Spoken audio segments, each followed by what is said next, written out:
میرا نام مسز معروف سلیم خان ہے اور میرا تعلق بنو سے ہے کہ ساؤتھ کے پی کے سے.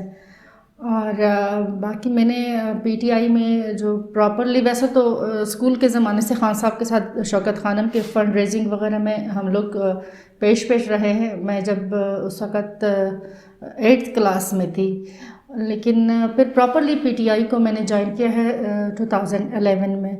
اور 2011 میں جوائن کرنے کے بعد کچھ عرصے جب میں نے یہاں کام کیا تو میں اس وقت اسلام آباد کی وائس پریزیڈنٹ بنی تھی. عابدہ راجہ اس وقت پریزیڈنٹ تھی اور Kanwal Shozab I think general secretary تھی.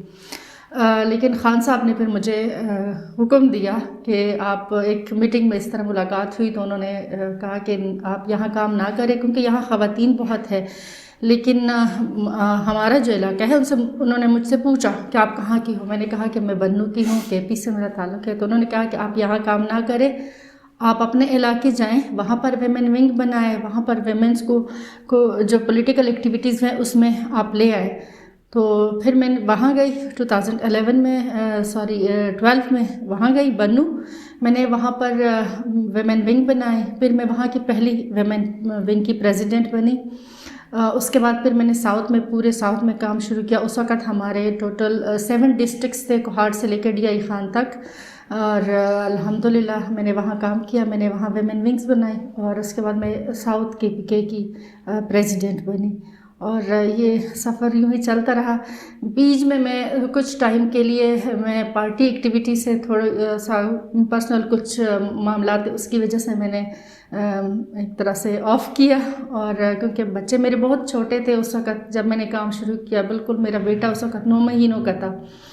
تو پھر بچوں کو، گھر کو تھوڑا سا ٹائم دیا اور اس کے بعد دوبارہ سے میں نے اپنی پارٹی کی جو ایکٹیویٹیز ہے الحمدللہ میں نے شروع کی ہے دوبارہ سے. اور اسپیشلی جب خان صاحب کا ابھی جو 9 اپریل کا ہوا ایک سانحہ میں اس کو کہہ سکتی ہوں، تو اس کے بعد مجھ سے بالکل بھی رہا نہیں گیا. میں نے کہا کہ چاہے میری جتنی بھی مجبوریاں ہوں، جتنی بھی مشکلات ہوں، میں نے ابھی خان کے ساتھ کھڑے ہونا ہے، میں نے اپنی پارٹی کے ساتھ کھڑے ہونا ہے. تو بس تب سے دوبارہ سے میں نے الحمدللہ ایکٹیولی کام شروع کیا ہے. اور ابھی لانگ مارچ جاری ہے، خواتین ونگ کی کیسی تیاری ہیں؟ الحمدللہ زبردست جاری ہے. دیکھیے پی ٹی آئی واحد پارٹی ہے کہ جس میں پیپلز پارٹی کے بعد، جب بے نظیر بھٹو شہید صاحبہ زندہ تھی تو اس وقت پیپلز پارٹی میں زیادہ خواتین کام کر رہی تھی بنسبت دوسری پارٹیوں کے. ابھی ریسنٹلی پاکستان کی تاریخ میں سب سے زیادہ خواتین جو بالکل فرنٹ لائن پہ لڑ رہی ہیں تو وہ پی ٹی آئی ہے. پی ٹی آئی میں خواتین بہت انرجیٹک ہے، بہت کام کر رہی ہے. بلکہ میں آپ کو بتاؤں کہ ابھی بھی میں احتجاجی کیمپ سے ہی ادھر آ رہی ہوں آپ لوگوں کے ساتھ بیٹھنے کے لیے. آپ لوگ عمران خان صاحب کو اتنا سپورٹ کیوں کرتے ہیں؟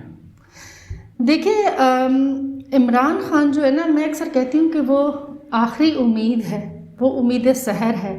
اور وہ کیوں ہے کہ اگر ہم لوگ ایک کامن سینس کی بات ہے، اگر ہم ایک بندے کی سنسیئرٹی کا سوچیں کہ وہ ہمارے ساتھ، وہ ملک کے ساتھ، وہ قوم کے ساتھ کتنا سنسیئر ہے، تو میرے خیال میں کوئی بھی ایسا نہیں ہے کہ جو اپنی ذاتی زندگی کو قوم کی خوشیوں پہ یا قوم کی کامیابی کے یا خود مختاری پہ یا ان کی ترقی پہ قربان کرے. اگر ہمارے جتنے بھی لیڈرز گزرے ہیں آج سے پہلے بھی کسی نے ایسا نہیں کیا کہ انہوں نے اپنی ذاتی زندگی کو چھوڑ دیا ہے. دیکھیں ان کے ماشاءاللہ سے پھول جیسے بچے ہیں.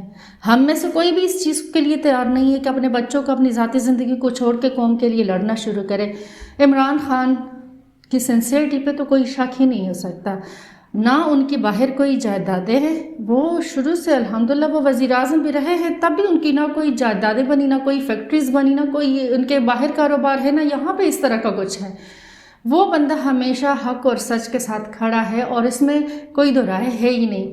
تو اس سے یہ جب ایک ایسی قوم جو بالکل جو مشکلات میں جکڑی ہوئی ہوتی ہے، ناانصافیوں کا دورہ ہو، ایسے میں ایک بندہ اگر سب کچھ قربان کر کے، ایون ابھی تو اس نے ثابت کیا کہ اس نے پہلی گولی خود کھائی، تو اس کے لیے تو پھر دوسرا کوئی لفظ ہے ہی نہیں، اور نہ کوئی دوسرا اس کی کمپیئر کوئی کر سکتا ہے کہ نہیں یہ بندہ جو ہے اس کے ساتھ مقابلہ، اس کو تو کوئی مقابلہ ہے ہی نہیں. مطلب انسان اپنی ذات پہ دیکھے، جب خود نہیں کر سکتا وہ اس بندے نے کیا ہے. تو سنسیئرٹی اس کی سب سے پہلی جو ہے وہ ایک مضبوط بنیاد اس کو کہہ سکتے ہیں کہ لوگ کہتے ہیں کہ بس بلائنڈلی اعتماد کرتے ہیں، اور انہوں نے ہمیشہ ان لوگوں کے اعتماد کے لیے کوشش کی کہ وہ اعتماد ان کا برقرار رہے. پی ٹی آئی اپنا حقیقی ذاتی مارچ کب تک جاری رکھے گی؟ انشاءاللہ جب تک ہمیں حقیقی آزادی ملتی نہیں ہے. دیکھیں 75 سال ہمیں ہو گئے ہیں، قائد اعظم نے کوشش کی مسلمانوں کے لیے ایک آزاد ملک بنایا. انگریز ہمیں فزیکلی تو آزاد کر کے چلے گئے، لیکن مینٹلی ہم آج بھی غلام ہیں. ہمارے کوئی فیصلے ہم نہیں کر سکتے، ہماری خارجہ پالیسی ہم نہیں بنا سکتے. اب ریسنٹلی دیکھیں ہمارا جو سپہ سالار کا جو فیصلہ ہونا ہے تو کہاں سے فیصلے آ رہے ہیں، کہاں فیصلے ہوتے ہیں. تو ایک ذہنی محکوم قوم کے لیے اس کو آزاد کرنے کے لیے عمران خان نے کوشش شروع کی ہے. عوام کو وہ جگانے میں کامیاب ہو چکے ہیں، وہ ان کو شعور دے چکے ہیں. اب قوم کھڑی ہوئی ہے، عوام بھی چاہتی ہے کہ ہم بھی آزاد ہوں، ہمارے بھی آزادانہ فیصلے ہوں، ہم جہاں جانا چاہیں، ہم جس کے ساتھ تعلق، جس ملک کے ساتھ تعلق برقرار رکھنا چاہے اور جس طرح رکھنا چاہتے، جن شرائط پر رکھنا چاہتے، اس میں ہمیں کوئی ڈکٹیٹ نہ کرے. آج تک تو ہم ڈکٹیشن ہی لیتے رہے ہیں. تو یہ چیزیں جب تک ٹھیک نہیں ہوگی انشاءاللہ ہماری جو ایک جدوجہد ہے، اصل میں اس کو کہہ سکتی ہوں کہ عمران خان ہم ان کے ساتھ نہیں ہیں، وہ ہمارے لیے ہے. یہ لڑائی ہماری ہے، پاکستانی قوم کی لڑائی ہے، اور یہ ہم انشاءاللہ اپنے نسلوں کے لیے لڑتے رہیں گے کہ جب تک ہمیں حقیقی آزادی ملتی نہیں ہے، جب تک ہم خود مختار ملک بنتے نہیں ہیں. جب خان صاحب کی گورنمنٹ گرائی گئی، جیسے گورنمنٹ ختم ہوئی، اس کے بعد خان صاحب کے لیے ڈیجیٹل میڈیا اور مین اسٹریم میڈیا بند کیا گیا. کیا آپ سمجھتی ہیں کہ یہ ڈیجیٹل میڈیا اور مین اسٹریم میڈیا بند کرنے سے جو خان صاحب کا بیانیہ ہے وہ کمزور پڑا؟ میرے خیال میں سے اور زیادہ طاقتور ہو گیا. دیکھیے ابھی 90 اور 80 کا زمانہ نہیں ہے، ابھی بہت کچھ، ابھی ہمارے بچے ہم سے بہت زیادہ آگے ہو گئے ہیں، بہت زیادہ ہم سے زیادہ آگے جانتے ہیں. میں تو سلام پیش کرتی ہوں سوشل میڈیا ٹیم کو اور ہر اس پاکستانی کو جنہوں نے اس جنگ میں اور اس جہاد میں حصہ لیا ہے. سوشل میڈیا کے تھرو خان صاحب کا بیانیہ نہ صرف پوری دنیا تک پہنچا ہے بلکہ اس سے زیادہ مضبوط آواز بن کے پہنچا ہے. کیونکہ جب مین اسٹریم میڈیا پہ ایک چیز جاتی ہے ان پہ وہ سینسر ہوتی ہے، سینسرشپ کے بغیر نہیں جا سکتی. لیکن مین اسٹریم جو سوشل میڈیا ہے وہ آزاد ہے. وہ جیسے ابھی بھی ریسنٹلی خان صاحب جب زخمی ہوئے اس کے بعد جب پہلا ان کا خطاب تھا وہ تقریباً 5 منٹ تک ان کو مین اسٹریم میڈیا پہ جب نشر ہوتا تھا تو ان کی آواز بند ہوتی تھی. لیکن سوشل میڈیا پہ وہ پورے جو بھی انہوں نے کہا وہ سب لوگوں نے سن بھی لیا اور لوگوں کو پتہ چلا. تو اس سے کوئی نہیں فرق پڑنے والا بلکہ اس کی آواز اور زیادہ مضبوط ہو گئی ہے. رجیم چینج آپریشن کا سب سے زیادہ فائدہ کس نے اٹھایا؟ رجیم چینج آپریشن یہ شب خون ہے جو قوم پہ اور پاکستان کی آئین پہ اور ہم سب کے حقوق پہ مارا گیا ہے. دیکھیے سنسیئر جو ہوتے ہیں وہ کبھی بھی ایسا نہیں کرتے. ہم لوگوں پہ کتنے ہی قرضے چڑھ چکے ہیں جو ہماری اگلی نسلوں نے بھی ان کو چکانا ہے. لیکن وہ جب قرضے آئے تو کیا پاکستان نے ترقی کی؟ وہ کدھر چلے گئے؟ وہ وہاں سے آئے دوسری سائڈ سے منی لانڈرنگ کے تھرو وہ باہر چلے گئے. اور اس کا جو ایک ثبوت کل بھی جو عوام کو پتہ چل گیا، ان کے منہ پہ ایک تماچا مارا گیا ہے کیونکہ وہ وہی کیس تھا جو ڈیلی میل وغیرہ کا تھا. ان کا بنیادی مقصد ہی یہ تھا کہ ان کے جو بھی کیسز ہیں پوری جو ہماری 60% کرپٹ اور کرائم زیادہ ہماری کابینہ بیٹھی ہوئی ہے ان کے سارے کیسز کو معاف کروانا، ان کو کلین چٹ دینا، اور وہ دے بھی چکے ہیں. نواز شریف کی واپسی، بھائی وہ قوم کا مجرم ہے، وہ کسی ایک فرد کا نہیں ہے، وہ قوم کا مجرم ہے اور اس قوم کے مجرم کو آپ لوگوں نے کلین چٹ دے دی. تو فائدہ تو ان لوگوں نے اٹھایا. لیکن میں سمجھتی ہوں کہ اگر یہ نہ ہوتا تو شاید پاکستانی قوم یوں بیدار نہ ہوتی، یوں جاگ نہ جاتی. کیا آپ سمجھتی ہیں پی ٹی آئی حکومت میں آنے کے بعد ملکی معاشی اور بے روزگاری اس پہ کنٹرول کر سکے گی؟ انشاءاللہ. دیکھیے ہماری جب پہلے بھی گورنمنٹ آئی تھی تو اس میں ہمارے تقریباً کوئی راؤنڈ اباؤٹ 50 لاکھ ہم روزگار پی ٹی آئی گورنمنٹ نے دیا ہے، مختلف پروونشل لیول پہ بھی، فیڈرل لیول پہ بھی، اور آگے بھی جب ہماری گورنمنٹ جا رہی تو اس وقت بھی ہماری جو گروتھ تھی وہ 6% پہ تھی اور آگے جا رہی تھی. یہ تو ابھی تو 1 سال اگر پورا یہ چل جاتا تو اس سے بہت زیادہ اس کا اچھا رزلٹ آتا، لیکن یہ کہ جو بھی ہمارے انڈیکیٹرز تھے وہ پازیٹیو میں سارے جا رہے تھے. تو انشاءاللہ اگر اللہ تعالیٰ کے رضا سے پی ٹی آئی دوبارہ اقتدار میں آئی تو انشاءاللہ خان صاحب کی لیڈرشپ میں ملک بھی آگے چلے گا اور عوام کو جو ایکسپیکٹیشنز ہیں وہ بھی انشاءاللہ پوری ہوں گی. کہا جاتا ہے کہ پی ٹی آئی میں موروثی سیاست چلتی ہے، اس میں کتنی صداقت ہے؟ دیکھیے جس طرح انسان کو اللہ تعالیٰ نے کچھ خامیوں کے ساتھ یا پرفیکٹ نہیں ہے اس طرح دنیا میں بھیجا ہے، تو پارٹی بھی ہماری ماشاءاللہ سے لارجسٹ پارٹی ہے پورے ملک میں.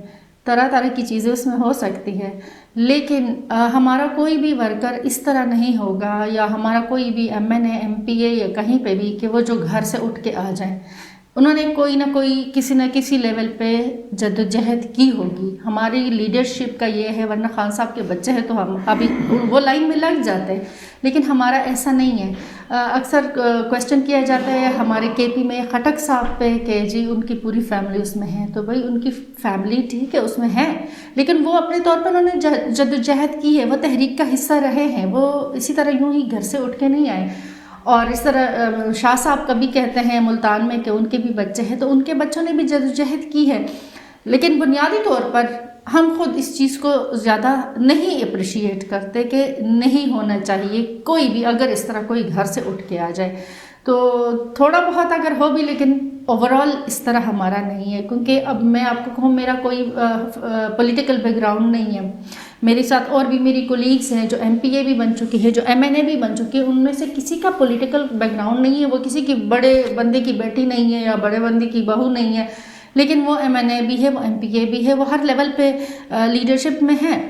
تو پی ٹی آئی ہی ایسی جماعت ہے جو نہ وڈیروں کے اس پہ چلتی ہے، نہ سرداروں پہ چلتی ہے، نہ خانس پہ چلتی ہے. جو محنت کرے گا وہ انشاءاللہ آگے آئے گا. جیسے میں نے آپ کو پہلے بھی کہا میرا کوئی پولیٹیکل بیک گراؤنڈ نہیں ہے، لیکن میں وہاں بنو گئی، میں نے مشکلات برداشت کی، لیکن میں وہاں کی ویمن ونگ کی پریزیڈنٹ بنی، پھر میں پورے ساؤتھ کی پریزیڈنٹ بنی. تو میرے ساتھ تو کسی کا نہیں تھا ہاتھ، لیکن میں اپنی محنت سے بنی اور پارٹی نے مجھے عزت بھی دی.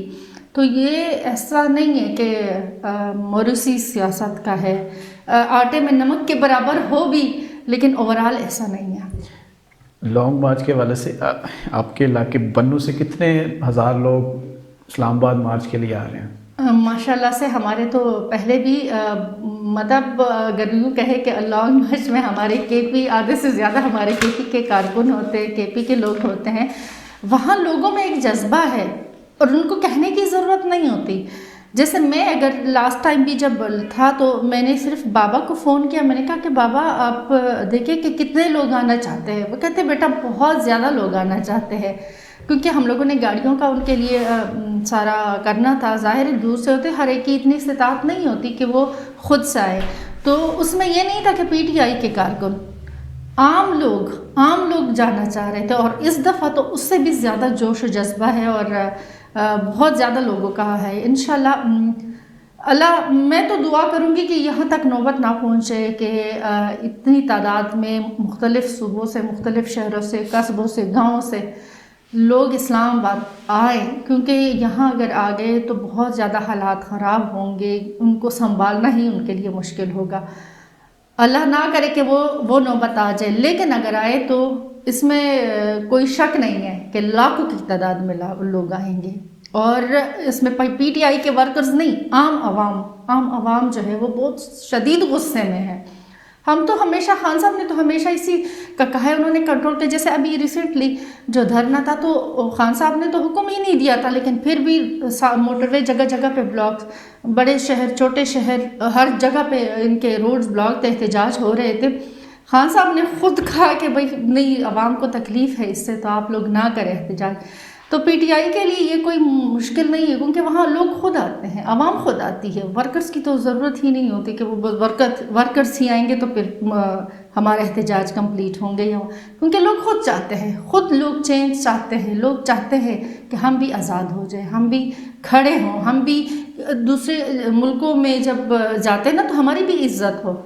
میں خود گئی ہوں، میں نے دیکھا ہے کہ باہر ہمیں کس نظر سے دیکھا جاتا ہے، اور بہت تکلیف دہ چیز ہوتی ہے یہ خوددار بندے کے لیے، جو اس چیز کو فیل کرتا ہے، جو نہیں کرتا تو پھر اس کے لیے تو وہ تو سبھی پھر ٹھیک ہے، چل جاتا ہے۔ آخر میں اسلام آباد اور راولپنڈی کی خواتین کی کیسی تیاریاں، لانگ مارچ، خان صاحب کا استقبال کیسے کیا جائے گا؟ انشاءاللہ زبردست ہوگا، تاریخ ساز ہوگا۔ ہماری میٹنگز تقریباً چلتی ہی رہتی ہے، اس حوالے سے ہماری اسٹریٹجیز بنی ہوئی ہیں، اور انشاءاللہ کہتے ہیں نا کہ اس کی مثال نہیں ملے گی۔ دیکھیں، ایک مرد کے لیے آسان ہوتا ہے گھر سے نکل کے کسی بھی ایکٹیویٹی میں حصہ لینا، لیکن ایک خاتون کے لیے بہت زیادہ مشکل ہوتا ہے۔ انہوں نے اپنے گھر کو بھی دیکھنا ہوتا ہے، انہوں نے بچوں کو بھی دیکھنا ہوتا ہے، انہوں نے مہمانوں کا ملنا جلنا، یہ ساری چیزیں بھی دیکھنی ہوتی ہے۔ اس کے باوجود جب ایک عورت گھر سے نکلتی ہے تو کسی مقصد کے تحت ہی نکلتی ہے، اور وہ مقصد کوئی خاص ہی ہوگا۔ تو ابھی یہاں پہ روزانہ کی بنیاد پہ خواتین نکل رہی ہے، جیسے میں نے تھوڑی دیر پہلے کہا کہ میں ابھی بھی احتجاجی کیمپ سے یہاں آ رہی ہوں جہاں آپ لوگوں سے بات کرنی تھی۔ تو لوگوں کا جو جوش اور جذبہ ہے نا، وہ کہتے ہیں کہ قابل دید ہے۔ انشاءاللہ خان صاحب کا زبردست استقبال ہوگا، اور جو پہلے ہم نے سوچا تھا اس سے کہیں زیادہ ہوگا، بلکہ اب ہماری تو میٹنگز میں ہماری کے پی سے خواتین کہتی ہے کہ جب میٹنگز بھی ہماری ہوتی ہے وہ کہتی ہیں ہم نے آنا ہے، ہم روکتے ہیں کہ نہیں ابھی آپ لوگوں کی نہیں ضرورت، انشاءاللہ جب ضرورت ہوگی تو ہم خود ہی بتا دیں گے کہ بھائی ابھی آپ لوگ آ جائیں، تو انشاءاللہ زبردست ہوگا۔ میں آپ لوگوں کا بہت دل سے مشکور ہوں، سلمان آپ کا اور ایاز آپ کا اور آپ لوگوں کے چینل کا، میڈیا امپائرز کا، تو اللہ تعالیٰ آپ لوگوں کو بہت زیادہ کامیابیاں دے، اور میں سمجھتی ہوں کہ آپ سب لوگوں کی وجہ سے پی ٹی آئی کا جو میسیج ہے وہ دنیا تک پہنچ رہا ہے، تو آپ لوگ اپنے طور پہ ایک بہت بڑا رول جو ہے ادا کر رہے ہو اس تحریک میں، اس جہاد میں۔ یہ آپ لوگوں کی بھی مستقبل کی جو ہے ایک سیکیور مستقبل کی جنگ ہے، اور ہم سب کے، لیکن یہ کہ پاکستان کا جو مستقبل ہے وہ آپ لوگوں کے ہاتھوں میں، آپ نوجوانوں کے ہاتھوں میں، تو میری بہت ساری دعائیں آپ لوگوں کے ساتھ ہیں، اللہ تعالیٰ آپ کو کامیاب کرے۔